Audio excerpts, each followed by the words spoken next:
Good morning, everybody. It's a little after 4 a.m. and we're here bright and early at our Gunnison office.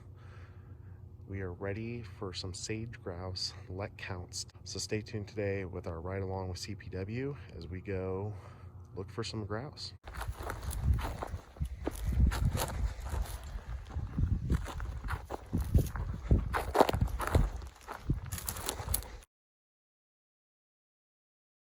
Every spring, Colorado Parks and Wildlife, we monitor Gunnison sage-grouse by conducting let counts. And the purpose of the let count is just to get a visual count of the number of males and females that are on the lek.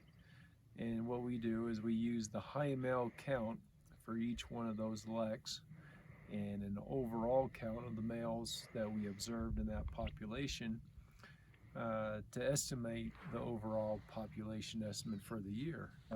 On the males, it's easy to see these specialized feathers on the back of the male's head called phyloplumes. On the Gunnisons, those are a lot thicker, and it kind of gives a ponytail impression.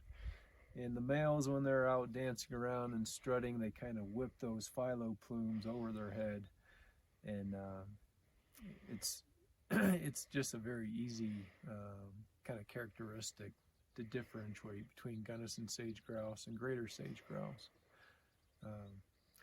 If you're looking at a photo of a sage-grouse, you can look at the tail feathers, and on the Gunnison sage-grouse, you'll see a more contrast between kind of a white and black barring on the tail feathers, where on greater sage-grouse it's a little more drab, or kind of a grayish brown. It's not quite as bright white.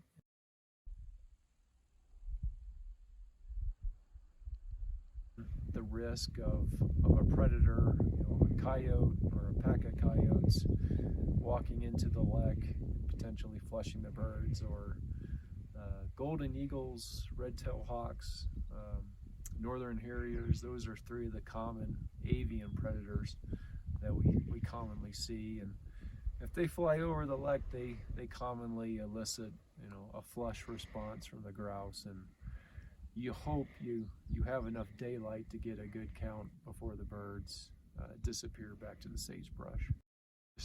It doesn't really get old.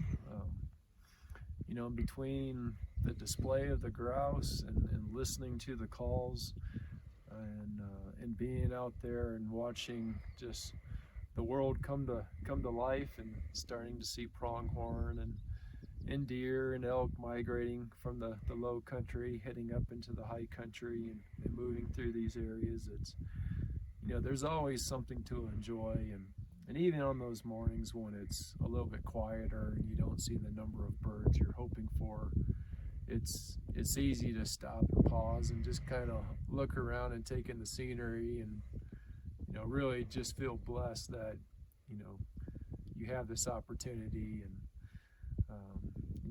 a job like this, to be outside and appreciate just the beauty of Colorado.